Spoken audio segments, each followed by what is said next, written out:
आश्रम के सभी बच्चे जब दूसरे कामों में लगे होते थे तो एक बच्चा कोने में बैठा चुपचाप अपने आप में खोया रहता था। वह अक्सर किसी से ज़्यादा बात नहीं करता था। आश्रम की जिम्मेदारियां पूरी करने के बाद जब सभी बच्चे खेल घटनाओं के बारे में बात किया करते थे, वहीं पर वह शांत रहने वाला बच्चा एक बरगद के पेड़ के नीचे बैठकर ध्यान करने लगता। सभी बच्चों को आश्चर्य होता था क्योंकि उसका कोई दोस्त नहीं था। वह अक्सर आश्रम में अकेला ही घूमता रहता था। उसे देखकर उसके गुरु को बड़ी प्रसन्नता होती थी। उसे लगता था कि कोई तो है आश्रम में जो मौन यानी चुप रहने की ताकत को जानता है, उसके महत्व को समझता है। आश्रम में जब भी जरूरी निर्णय लेना होता तो उसकी राय जरूर लिया करते थे। लेकिन यही बात गुरुजी के एक दूसरे शिष्य को बड़ी खटकती थी। वह गुरुजी का प्रिय शिष्य बनना चाहता था, इसलिए वह गुरुजी के सामने दूसरे बच्चों के कामों में कुछ न कुछ कमी जरूर निकालते रहता था, जिससे गुरुजी उसको महान समझने लग जाए। अक्सर वह अपनी जिम्मेदारियां पूरी तरह से निभाने का दिखावा भी करता था। वह बहुत वाचाल शिष्य था और आश्रम के दूसरे सभी बच्चों में बहुत प्रसिद्ध भी था, क्योंकि वह सबसे हंसी मजाक करता रहता था, उनसे दिन भर बातें करता रहता था। इसलिए उसकी सबसे दोस्ती हो गई थी। लेकिन जब आश्रम के गुरु उसकी राय न लेकर दूसरे बच्चे की राय लेते थे तो ये बात उसे बड़ी खटकती थी। उसे यही लगता था कि वह दूसरे बच्चों से ज़्यादा बुद्धिमान है, लेकिन गुरुजी फिर भी उसकी तरफदारी नहीं करते। ऐसा नहीं था कि गुरुजी को उस वाचाल शिष्य के स्वभाव के बारे में पता नहीं था, लेकिन गुरुजी उसे अपने तरीके से सीख देना चाहते थे ताकि उसके ज़्यादा बोलने की आदत, दिखावा करने की आदत, दूसरों में कमियां निकालने की आदत हमेशा हमेशा के लिए खत्म हो जाए और वह मौन होकर ध्यान की गहराइयों को छू पाए। असल में हर सच्चे गुरु की यही इच्छा होती है। वह किसी न किसी तरीके से उस वाचाल शिष्य को यह एहसास कराना चाहते थे कि चुप रहने से ही उस असीम सत्य को जाना जा सकता है। उस विराट का एहसास चुप रहकर ही किया जा सकता है। एक दिन गुरुजी को एक तरीका सूझा।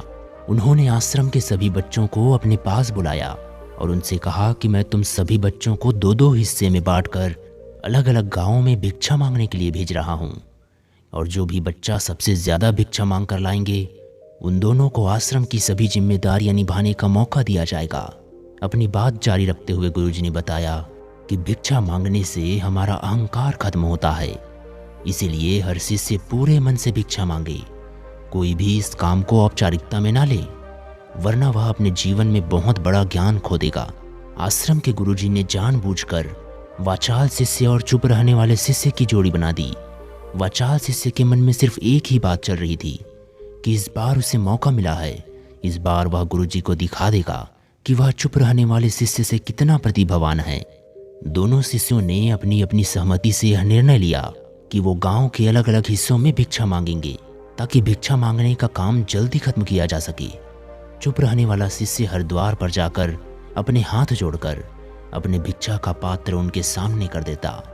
उसके चेहरे पर एक सादगी और उसके आंखों में एक एकांत होता था, जिससे भिक्षा देने वाले उसे भिक्षा देकर अपने आप को अनुग्रहित समझते थे। वही दूसरी ओर वाचाल शिष्य हर द्वार पर जाकर उनको कुछ न कुछ ज्ञान देने लगता था, जिसे ज्यादातर लोग उससे बिना भिक्षा दिए ही लौटा देते थे। पूरे गांव में भिक्षा मांगकर जब दोनों गांव के बीच में मिले तो वाचाल शिष्य ने देखा कि चुप रहने वाले शिष्य के पास उससे दुगनी भिक्षा थी। यह देखकर उसको मन ही मन बहुत ठेस पहुंचा। लेकिन जब वो दोनों भिक्षा का सामान लेकर आश्रम की तरफ जा रहे थे तब वाचाल शिष्य को एक चालाकी सूझी। उसने चुप रहने वाले शिष्य से कहा कि हमें अपनी भिक्षा एक ही थैले में डाल लेनी चाहिए। गुरुजी ने हम दोनों को एक साथ भिक्षा लाने के लिए कहा था। चुप रहने वाले शिष्य ने बिना कुछ बोले अपनी सारी भिक्षा उसके थैले में डाल दी। वाचाल शिष्य मन ही मन बहुत खुश हो रहा था कि गुरुजी को अब पता नहीं चलेगा कि हम में से ज्यादा भिक्षा किसने मांगी। उसे लग रहा था कि गुरुजी मुझे इससे कम प्रतिभावान समझेंगे, इसीलिए उसने यहाँ तरकीब लगाई। सभी शिष्य के आने के बाद संध्या में जब सभी की भिक्षा तौली गई तो इन दोनों शिष्यों की भिक्षा सबसे ज्यादा निकली।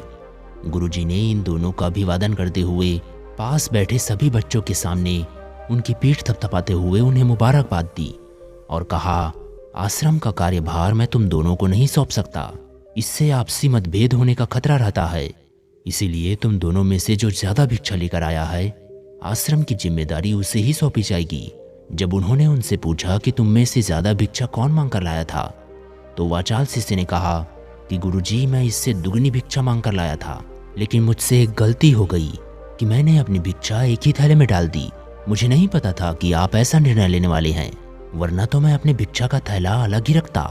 इस पर गुरुजी ने चुप रहने वाले शिष्य से पूछा कि क्या तुम इसके बाद से सहमत हो? क्या तुम इससे कम भिक्षा लेकर आए थे? यह सुनकर चुप रहने वाले शिष्य ने कहा कि गुरुजी, मेरे पास ऐसा कोई साधन नहीं है जिससे मैं ये साबित कर पाऊं कि मैं इससे ज़्यादा भिक्षा लेकर आया था। असल में यह उल्टा बोल रहा है। दुगनी भिक्षा मैं लेकर आया था, ये मुझसे आधी भिक्षा लेकर आया था, और इसी ने ही मुझसे भिक्षा एक थैले में डालने की बात कही थी। आश्रम से कुछ ही दूरी पर एक पहाड़ी थी जिसके पीछे सूरज अभी अभी ही ढल रहा था।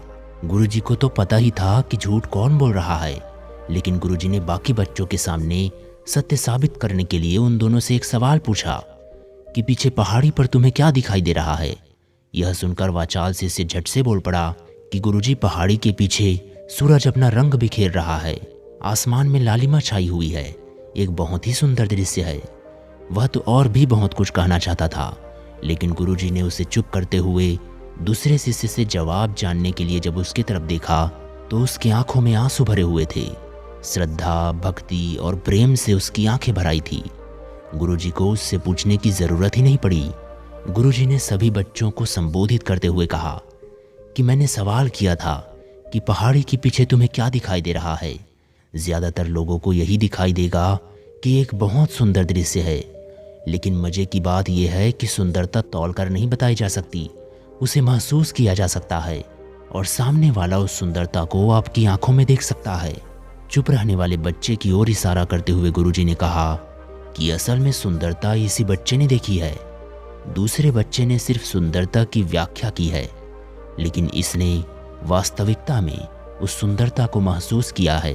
अपने आप को ऊंचा दिखाने के सभी दृश्य नाकाम होते देख वाचाल शिष्य वहीं पर फूट फूट कर रोने लगा। उसको चुप कराते हुए गुरुजी ने कहा कि बेटा, मुझे पहले से ही पता था कि तुम झूठ बोल रहे हो, लेकिन मैं तुम्हें उस झूठ का एहसास कराना चाहता था। सभी बच्चों को संबोधित करते हुए गुरुजी ने बताया कि शब्द जाल की तरह होते हैं। हमारे ज़्यादा बोलने से बहुत सारी समस्याएं पैदा होती है। जब कोई आदमी एक बात को बढ़ा चढ़ाकर बोल देता है तो उसे सिद्ध करने के लिए वह शब्दों के जाल में फंसता चला जाता है। वह अंतर्मुखी होने की बजाय बहिर्मुखी होता चला जाता है। वहीं पर जिस भी व्यक्ति को अपनी अंतर यात्रा करनी होती है, उसे सबसे पहले चुप रहना सीखना होता है। ज़रूरत से ज़्यादा बोलना या फिर हर वक्त बोलते ही रहना, ये सब हमारी अंतर यात्रा में बाधा बन जाती है। जब आप चुप रहने का प्रयास करते हैं तो आप अपने साथ वक्त बिताने लगते हैं, जिससे कि आप अपने एकांत को जान पाते हैं। और एक बार अगर मन में एकांत स्थापित हो जाए तो आपकी आंखों में, आपके चेहरे पर वो सादगी, वो एकांत, स्पष्टता की झलक, सब कुछ सामने नजर आने लगता है। कुछ साबित करने को नहीं रह जाता, कुछ बताने को नहीं रह जाता, सब कुछ आंखों में देखा जा सकता है। चुप रहने वाले शिष्य की तरफ इशारा करते हुए गुरुजी ने कहा कि अभी जो दृश्य इस बच्चे ने देखा, वह ज्यादा बोलने वाला आदमी कभी नहीं देख पाएगा। वह अपनी बुद्धि से कोई न कोई तर्क करता ही रहेगा कि उसे क्या दिखाई दे रहा है, लेकिन वह महसूस कुछ भी नहीं कर पाएगा।